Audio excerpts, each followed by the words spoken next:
পৃথিবী ধ্বংসের কিছু আলামত, কিছু নিদর্শন অলরেডি আমাদের সমাজে, রাষ্ট্র, গোটা পৃথিবীর মধ্যে প্রকাশ হয়ে গেছে, ঠিক কিনা বলেন?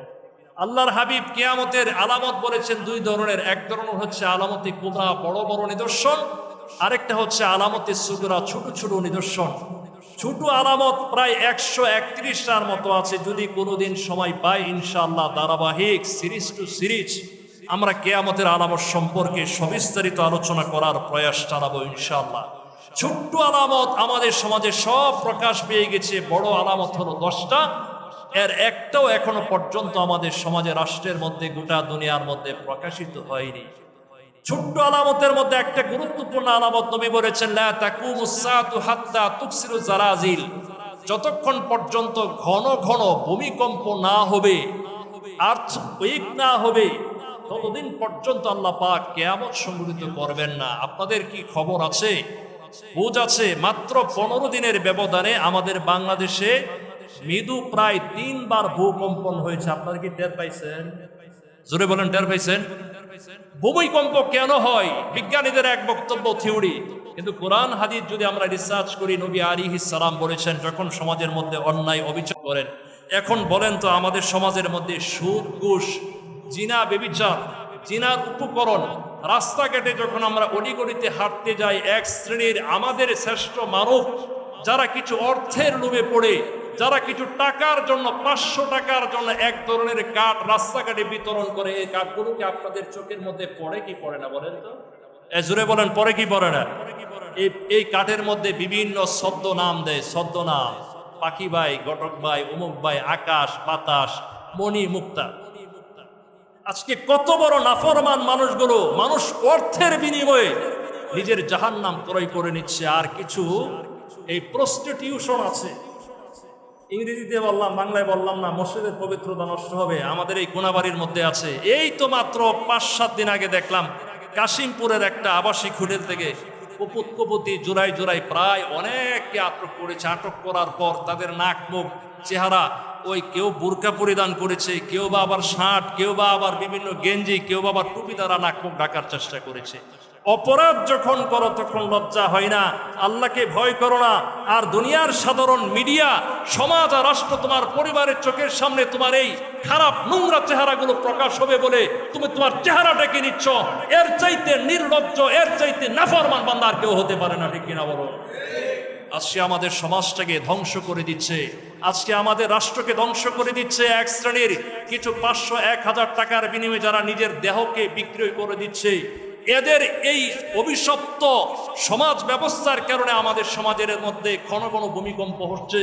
আপনারা জানেন, বিগত 2 দিন পূর্বে ল্যাটিন আমেরিকার একটা দেশ ভেনেজুয়েলা, এই ভেনেজুয়েলা বর্তমান আমেরিকার প্রশাসন তারা নিয়ন্ত্রণ করছে, কারণ তাদের তল্পিবাহক রাষ্ট্র, এই ক্ষমতা যা রাষ্ট্রপ্রধান, তাকে তারা বসিয়েছে। এই ভেনেজুয়েলায় প্রায় 7.3 মাত্রার ভূমিকম্পে প্রায় এই পর্যন্ত আমরা বিবিসি এবং অন্যান্য গুরুত্বপূর্ণ নিউজ এজেন্সি থেকে যতটুকু জেনেছি, প্রায় 1 লক্ষের অধিক মানুষ মৃত্যুবরণ করার আশঙ্কা করা হচ্ছে। শত শত লাখো লাখো বাড়িঘর বিধ্বস্ত হয়ে গেছে। আল্লাহ না করুন আমাদের বাংলাদেশে 3, 4, 5 মাত্রার ভূমিকম্প, আল্লাহ না করুন যদি 5 থেকে 5.5 বা 6 মাত্রার ভূমিকম্প হয়, আমাদের বাংলাদেশের যে ভৌগোলিক সীমারেখা, যে স্ট্রাকচার, বিল্ডিং করার যে নমুনার ডিজাইন, আল্লাহ না করুন যদি এ ধরনের কোনো ভূমিকম্প হয়, বাংলাদেশের মানুষ, ঢাকার মধ্যে প্রায় 50 লক্ষ মানুষ একসাথে মৃত্যুবরণ করবে। লাশ দাফন করা, লাশ ওই বিধ্বস্ত ভবন থেকে বের করে হসপিটালে নেওয়ার মতো কোনো সুযোগ থাকবে না, ঠিক কিনা বলেন? এজন্য মুসলমান ওনাকে বর্জন করতে হবে। যেই সমাজের মধ্যে জিনা হয়, ব্যভিচার হয়, ও ধরনের আস্থাকে ভেঙ্গে মাটির সাথে গুঁড়িয়ে দিতে হবে, ঠিক কিনা বলুন? সুদ ছাড়তে হবে, গুড় ছাড়তে হবে, জুয়া ছাড়তে হবে, মাদক ছাড়তে হবে। গতকালকে আমাদের স্বরাষ্ট্রমন্ত্রী দেখলাম সংসদে তারকাখচিত চিহ্ন প্রশ্নের উত্তরে তিনি বলেছেন, বাংলাদেশে নাকি 82 লক্ষ মাদক সেবনকারী আছে। কত? আপনার কাছে এটা বিশ্বাসযোগ্য হয়? আমার কাছে মনে হয় কয়েক কোটি হবে। হ্যাঁ, কমপক্ষে আমাদের বাংলাদেশে 2 কোটি মাদক সেবনকারী আছে। আপনি কি মনে করেন এই যে সমাজের এই আস্তে আস্তে নৈতিক স্খলন ঘটছে, চরিত্রহীনতা হচ্ছে, জিনা ব্যভিচার বেড়ে যাচ্ছে, তার পিছনে কারা দায়ী? আপনি যদি একটু গভীরভাবে চিন্তা করেন তাহলে আপনার অ্যান্সার অটোমেটিকভাবে চলে আসবে। সব কথা মসজিদে বলা যায় না, বলার প্রয়োজন নাই, কারণ আপনারা সকলে বিচক্ষণ, জ্ঞানী এবং বুদ্ধিমান মানুষ, এগুলো বুঝে নেবেন।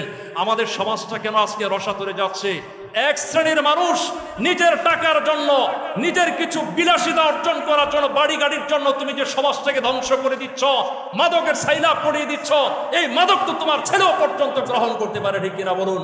আমি স্পষ্ট যেটা আমরা বুঝি এবং বলি, এই সমাজের মধ্যে মাদক ইচ্ছা করলে পুলিশ 1 ঘন্টায় নির্মূল করতে পারে, কিন্তু পুলিশ করবে না, কারণ তাদের হাত পা বাঁধা আছে না নাই বলেন? ওই যে আগে বললাম, ওই যে সৎ, নির্ভীক, তাকওয়াবান, দেশপ্রেমিক ডিসি সরোয়ারের মতো যারা আদর্শবান দেশপ্রেমিক, তাদেরকে লাথি মেরে পদোন্নতি না দিয়ে ডিমোশন করা হয়। যেই পুলিশ প্রশাসন মাদক নির্মূল করে, দেখা যায় তার উপর বিভিন্ন ধরনের টর্চার, মানসিক এবং শারীরিক টর্চারের শিকার হন, ঠিক কিনা বলেন? এবং প্রায় মাঝে মধ্যে আমরা পেপারের মধ্যে দেখি কিছু কিছু অসৎ পুলিশ কর্মকর্তারা সরাসরি মাদকের সাথে ইনভলভমেন্ট, ঠিক কিনা বলেন? আমরা যেই সরিষা দিয়া বুধ তারাইবো, যে আমরা গাছে বলে বুধ দেখলে আমরা গাছকে ভয় পাই, সেই আমরা গাছের উপরে বুধ উঠে বসে রয়েছে। যেই সরিষা দিয়ে আমরা এখন বুধ তারাইবো, সেই বুধ তো সরিষার ভিতর, ঠিক কিনা বলেন? যারা এখন আমাদের সমাজে রক্ষক, তারা এখন বক্ষক সেজে রাষ্ট্রের প্রতিটি রন্ধ্রে রন্ধ্রে দুর্নীতি ঢুকিয়ে তারা খুব মজা নিচ্ছে, ফায়দা উঠছে। আমি বলি, তুমি কতদিন বক্ষণ করবা, কতদিন খাইবা, সর্বোচ্চ তোমার মৃত্যু পর্যন্ত, তারপরে তোমার কি পরিণাম হবে সেই কথা কি তুমি চিন্তা করো? তোমার ভিতর যদি পরকাল, আখেরাত, আল্লাহর সামনে জবাবদিহিতার ভয় থাকতো, এই রাষ্ট্রকে ধ্বংস করার পিছনে, যুব সমাজকে ধ্বংস করার পিছনে তোমার বিন্দু পরিমাণ কোনো হস্তক্ষেপ হইতো না, ঠিক কিনা বলো? এজন্য আসুন, মাদকের বিরুদ্ধে আমরা লড়াই করি। যেই সমাজ, যেই ব্যক্তি, যেই সমাজের মধ্যে যে লোকটা মাদক সেবন করে, মাদকের সাইলাপ করে, ডিলারশিপ নেয়, তাকে আমরা সামাজিকভাবে, আমরা সোশ্যালভাবে তাকে আমরা বয়কট করবো ইনশাআল্লাহ, ঠিক কিনা বলেন? ভয় পান নাকি আপনারা? ভয় পান? এই হক কথাগুলো বলতে হবে, না হলে সমাজ ধ্বংস হয়ে যাচ্ছে। এই ধ্বংসের হাত থেকে যদি বাঁচাইতে চান, এই সমাজের মধ্যে সরাসরি আপনার হস্তক্ষেপ ছাড়া আর কিছু গত্যান্তর নয়, ঠিক কিনা বলেন? সম্মানিত হাজরিন, কালকে দেখেছেন লক্ষ্মীপুরের ঘটনা। এক হিন্দু ছাগল যুবক এক পরিবারের 4 জনকে কুপিয়ে কুপিয়ে হত্যা করেছে। দেখছেন আপনারা? দেখছেন এই ঘটনা? এক ব্যক্তি, সে পানির ট্যাঙ্কি ঠিক করার বাহানা করে আগে দীর্ঘদিন ধরে মুসলিম ওই মা আমাদের বোনকে প্রেমের প্রস্তাব দেওয়ার পর সে সাড়া না পেয়ে সে চলে বলে কলে কৌশলে ওই ভিতরে ঢুকার পর একসাথে একই টাইম 4 জনকে কুপিয়ে কুপিয়ে জঘন্যভাবে, নির্মমভাবে হত্যা করেছে। যাক, আলহামদুলিল্লাহ। এরপরে এক পর্যায়ে উত্তেজিত জনতা এই মালায়ন হিন্দু রতন মন্ডল না কি মন্ডল জানি, এরও একদম পাবলিক ধরাই করে জাহান্নামের অতল গহ্বরে পাঠিয়ে দিচ্ছে। আলহামদুলিল্লাহ বলেন। কিন্তু বড় আফসোসের ব্যাপার হচ্ছে, এত বড় ঘটনা যতটুকু হাইলাইটস করার দরকার, হেডলাইন হওয়ার দরকার, আমাদের বাংলাদেশের টেলিভিশনগুলো সেই পরিমাণ হাইলাইটস তারা করে নাই, কারণ তিনি যে হিন্দু যুবক। কথা বলেন ঠিক কিনা? আজকে যদি দাড়িওয়ালা হতো, টুপিওয়ালা হতো, মসজিদের ইমাম হতো, মুয়াজ্জিন হতো, বাবা রে বাবা, গোটা দুনিয়ার মিডিয়া একটানা এক পক্ষকাল 15 দিন পর্যন্ত তারা শুধু প্রচারে চালাইতো, ঠিক কিনা? কিন্তু এখন তিনি হিন্দু যুবকটাই করেন না। কত রকম যে আমাদের রাষ্ট্রের মধ্যে টুপি দাড়িওয়ালাদের সাথে বেইনসাফি করা হচ্ছে। ওই যে আমাদের বাংলাদেশের সুরঞ্জিত সেনগুপ্ত বাবু নামে একজন, তাকে নাকি হত্যা মামলা 9 জন চার্জশিটভুক্ত আসামি, এর মধ্যে 9 জন খালাস পেয়েছে। আমাদের বর্তমান সিলেটের ওই বৈদেশিক মন্ত্রণালয়ের যিনি মন্ত্রী, এক সময়কার মেয়র আরিফুল হক সহ আরো কিছু গুরুত্বপূর্ণ রাজনৈতিক ব্যক্তিরা বেকসুর তারা আদালত থেকে খালাস পেয়ে গেছে। আর একজন নিরহ হাফেজে কোরআন, তার বিরুদ্ধে চার্জশিট গঠন করার পর গতকাল তাকে ফাঁসির আদেশ বহাল রেখেছে। কোন রাষ্ট্রে বাস করেন? একটু চিন্তা করেছেন আমার আপনার সাথে কি পরিমাণ বেইনসাফি করা হচ্ছে? ও ভাই, আপনাদেরকে বলি, টুপি দাড়ি আর ধর্মীয় লেবাস দেখলেই মনে করে এইটা বুঝি, এইটা অমুক তমুক, ঠিক কিনা বলেন? এই দৃষ্টিভঙ্গি যতদিন পর্যন্ত বেইনসাফি রাষ্ট্রের মধ্য থেকে দূর না করা হবে, ততদিন পর্যন্ত রাষ্ট্রের মধ্যে ইনসাফ ভিত্তিক, তাকওয়া ভিত্তিক, সমঝোতার ভিত্তিতে রাষ্ট্র পরিচালনা করা কোনোদিন কোনো রাষ্ট্র যারা চালায় তাদের পক্ষে কোনোদিন সম্ভব হবে না, ঠিক কিনা বলেন?